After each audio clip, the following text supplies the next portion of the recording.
Tapi sekarang tuh semenjak work from home itu jadinya emang dari jam 9 sampai jam 5 tuh pasti sering banget full back to back meeting. Kita mengkolek data dan menganalisa data yang kita dapat dari hasil internal maupun eksternal. Menurutku sih yang paling penting sih security ya kalau di bekerja gitu. Jadi emang mau dimanapun, mau kita pakai gadget atau teknologi apapun. Hey, halo, kembali lagi dengan Julian Tekno, dan pada video kali ini kita akan meneruskan suatu seri yang sempat saya mulai pada tahun 2020 namun sementara tidak lanjut, yaitu adalah Ngobrol Tekno. Dan pada video Ngobrol Tekno kita akan berbincang dengan salah satu pelaku usaha atau karyawan.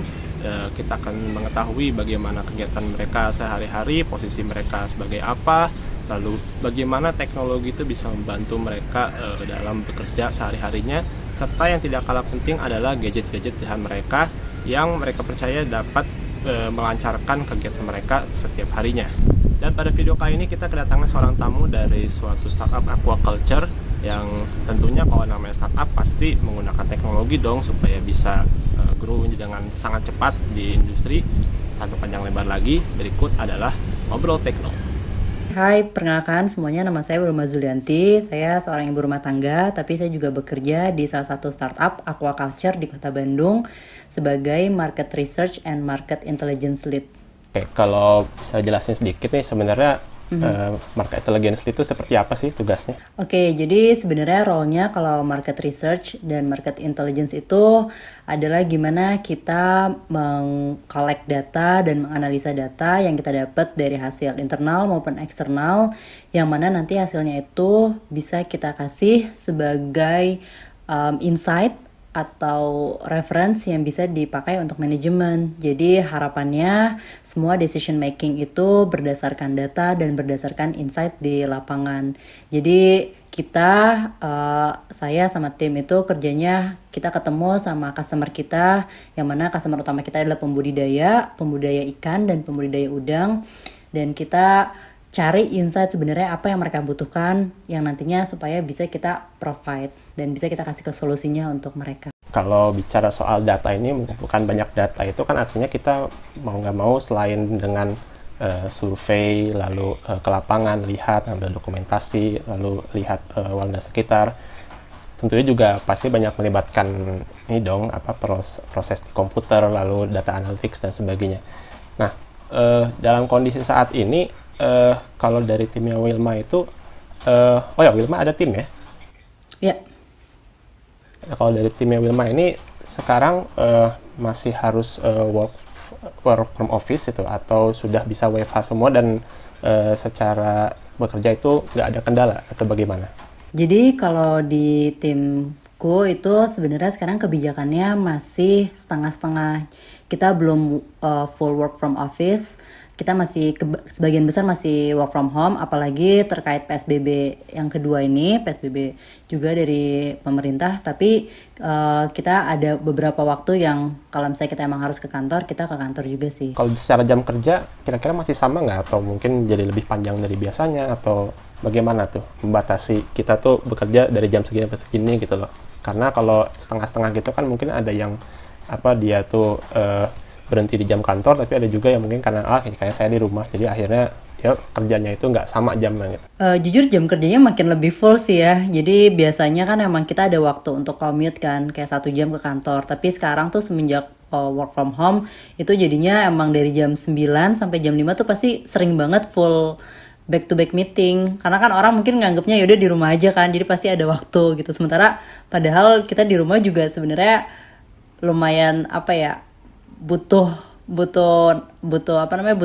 waktu spare waktu kan untuk istirahat gitu. Tapi jadinya selama work from home ini lumayan agak lebih padat sih dibanding from office. Oke, I see. Jadinya memang untuk salah balance ini masih perlu diulik lagi ya, gimana caranya supaya kita tuh tetap bisa mencapai target tapi nggak jadi overwork juga gitu. Nah, betul. Ngomong-ngomong soal ngulik itu, kan kalau kantor itu biasanya kita ada platform pilihan ya buat koordinasi, entah itu pakai WhatsApp atau mungkin pakai Slack, atau kalau perusahaan-perusahaan startup biasanya pakai itu, atau yang lagi populer itu Teams. Nah, Nah, kalau dari timnya Wilma ini sendiri, pakainya biasanya apa ya?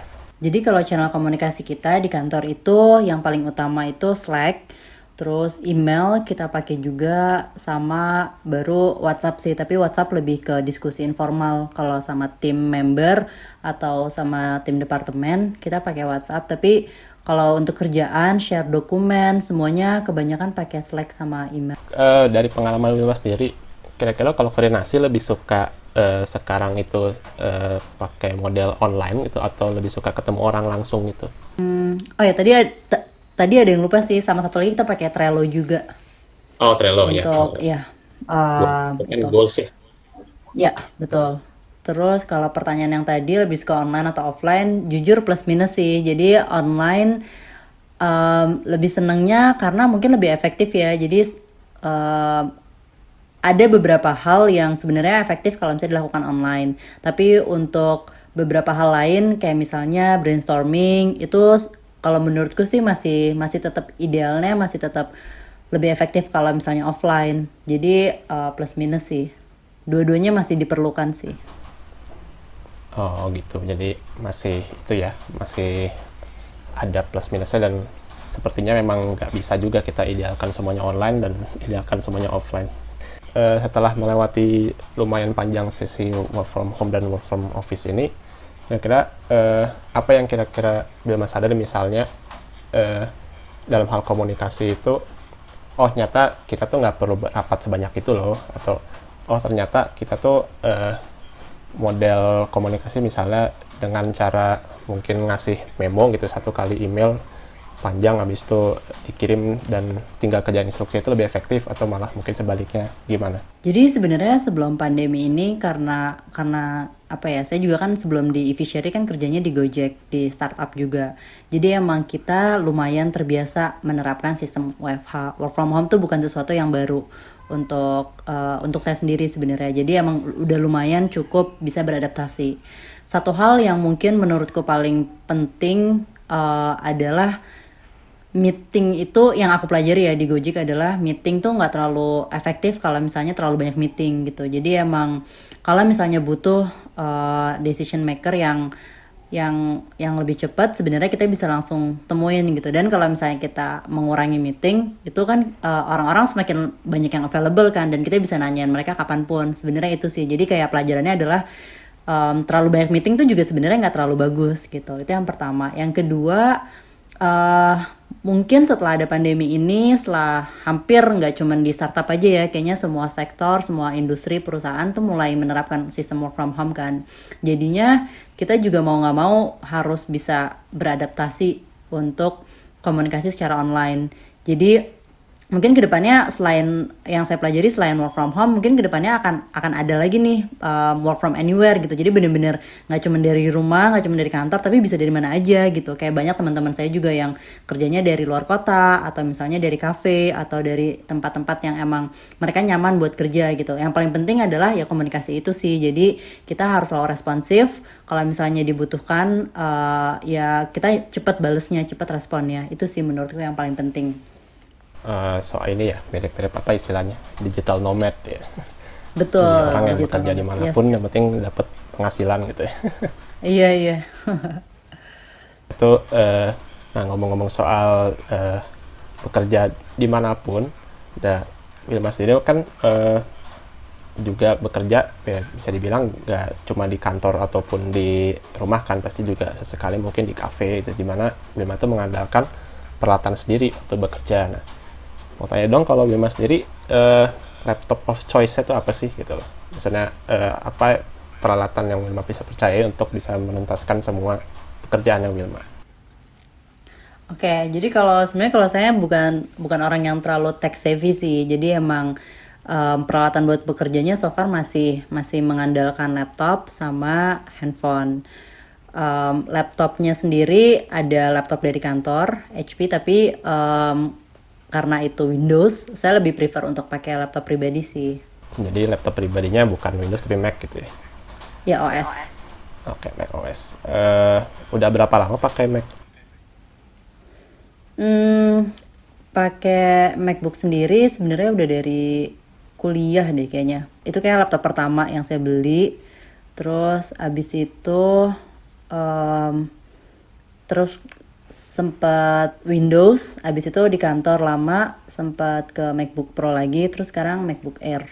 Oh, sih berarti emang udah lama banget ya. Emang lebih nyaman aja gitu pakai itu ya kerjanya. Iya sih, lebih nyaman aja sih. Ya, oke. Saya sendiri juga tahu banyak kok yang seperti itu. Nah, biasanya sendiri nih kalau pakai laptop Mac itu pasangan itu biasanya Apple juga gitu. Dengan dengan hal ini iPhone gitu loh. Nah, kalau Bima sendiri berarti pakai iPhone juga kan? Iya, mobilenya masih pakai iPhone. Itu berasa dapat keuntungan nggak antara karena kita pakai MacBook dan pakai iPhone, terus ada apa ya sinkronisasi yang Wilma tuh kira-kira menguntungkan Wilma, misalnya setahu saya kalau dapat message itu bisa disinkronin ke laptop. Nah, kayak gitu nggak? Misalnya kepake nggak gitu atau sebenarnya nggak terlalu kepake juga sinkronisasinya? Itu kepake sih. Kalau yang paling kepake tuh sebenarnya selain message itu ada notes. Ada notes, terus ada untuk share file juga lebih gampang sih. Jadi misalnya kita mau share foto, dokumen, atau apapun, itu nggak harus lewat email atau WhatsApp kan. Kita bisa langsung aja iShare. Nah, kalau Mas sendiri nih mau tanya juga, kalau lagi bekerja kita kan mungkin di ruang yang terbuka ya, misalnya di kafe atau apa. Berarti sering pakai headset juga nggak, misalnya untuk menghilangkan kebisingan sekitar atau bahkan mendengarkan musik sambil bekerja gitu? Sering. Saya biasanya prefer kalau nggak headset, earphone atau headphone sih. Oh, berarti ada. Kalau boleh tahu headphone-nya apa ya? Kalau headsetnya masih bawaan dari iPhone, tapi kalau headphone-nya JBL. Kamera ada, misalnya untuk barangkali waktu lagi bekerja itu sering ke lapangan lalu ngambil gambar gitu, itu pakai kamera sendiri atau bagaimana? Kalau untuk dokumentasi riset sih sebenarnya masih pakai handphone sih. Tapi kalau karena emang bukan bagian produksi untuk ini kan konten. Jadi so far masih ngandelin handphone aja. Kalau barang lainnya kayak tas itu atau buku, pulpen itu kira-kira memang spesifik nggak, kayak apa? Oh, saya tuh harus pakai yang ini supaya kerjaan saya lancar gitu, atau saya harus pakai pulpen mungkin yang ketebalannya segini gitu, karena udah kalau nggak segini nggak bisa gitu, atau sebenarnya nggak terlalu diperhatiin sampai segitunya. Karena saya tahu ada beberapa yang tahu yang begitu gitu. Ada sih lebih ke karena saya juga masih konvensional, jadi masih nulis juga, masih banyak, belum semuanya via notes gitu, masih banyak yang ditulis tangan juga, jadi lebih ke notes favorit aja sih. Biasanya dari dulu, dari zaman kuliah sampai sekarang kerja, itu selalu pakai mereknya namanya Front. Itu kayaknya banyak deh di Gramedia ada. Front ya? Oh, berarti dari dulu loyal pakai itu ya? Karena iya, udah dari dulu enak selalu kayak pakai biasa. itu. Kalau pulpen spesifik nggak ada sih. Jadi selama dia bukan boxy itu kayaknya masih aman. Oh, yang penting nggak terlalu tebal ya. Ada barang lain nggak yang mungkin spesifik bilang tuh harus pakai merek ini gitu kalau selama bekerja gitu? Mungkin tas atau apanya? Nggak ada sih, karena kayaknya handphone sama iPhone so far udah cukup membantu sih. Itu udah cukup simplify untuk urusan pekerjaan, semua bisa langsung recording, mulai dari recording, foto, video, karena memorinya juga lumayan banyak kan, foto, video, terus notes, share, semua catatan, atau mau tanda tangan pun bisa langsung ada ininya kan, bisa Adobe Reader dan lain-lain sih. Baca buku juga masih lewat iBooks, jadi nggak ada, belum pakai yang lain. Kalau Kindle gitu masih nggak pakai ya, masih lebih suka hard copy ya? Masih suka hard copy. Terus kalau hard copy, kalaupun online ya masih pakai iBook sih. Berarti kalau memang kalau saya nangkepnya dapatnya tuh cukup imbang lah ya antara kalau saya pribadi kan mungkin semuanya udah digitalisasi, bahkan kayak nyatet itu juga udah jarang sekali pakai notebook, meskipun memang ada untungnya pakai pulpen dan buku itu, karena kalau kita lebih pelan itu rasanya lebih masuk aja gitu kan, keserap gitu kalau tak ketimbang semua yang ngetik. Nah, kalau bilang berarti masih tengah-tengah lah ya, maksudnya nggak semuanya didigitalisasi, lalu tapi juga memanfaatkan apa yang bisa didigitalkan gitu. Misalnya untuk note seperti itu bisa dimasukin digital. Yes. Kalau gitu untuk barangnya mungkin itu aja. Kalau dari Wilma sendiri mungkin ada closing statement soal ada nggak saran-saran buat para apa ya, mungkin digital nomad yang tadi kita sempat bahas itu, supaya itu kita bisa terproduktif, bisa menggunakan teknologi yang ada, tapi juga nggak kelewatan gitu. Menurutku sih yang paling penting sih security ya kalau di bekerja gitu. Jadi emang mau dimanapun, mau kita pakai gadget atau teknologi apapun, yang paling penting gimana kita bisa secure semua pekerjaan kita. Jadi jangan lupa selalu two ways authentication misalnya, atau misalnya kita regular juga untuk update password. Menurutku itu yang paling penting sih. Dan make sure juga kalau misalnya kayak untuk beberapa hal yang sifatnya privacy atau security-nya, misalnya banking gitu, itu biasanya aku jarang online-nya lewat wifi luar gitu. Jadi emang hal-hal kayak gitu sih yang mungkin harus tetap dijaga. Terus kalau misalnya kita sync sama wifi di luar juga ya harus di reset lagi. Hal-hal kayak gitu mungkin yang basic. Sisanya ya security yang paling penting. Sisanya kalau teknologi menurutku gimana kita aja sih, seberapa nyamannya kita. Jadi nggak harus banyak, nggak harus selalu baru, tapi yang penting ya bisa mendukung produktivitas saja. Oke, terima kasih sekali. Ini sekalian jadi pengingat juga, karena mungkin kita seharian itu bisa terlalu lama depan layar dan Betul.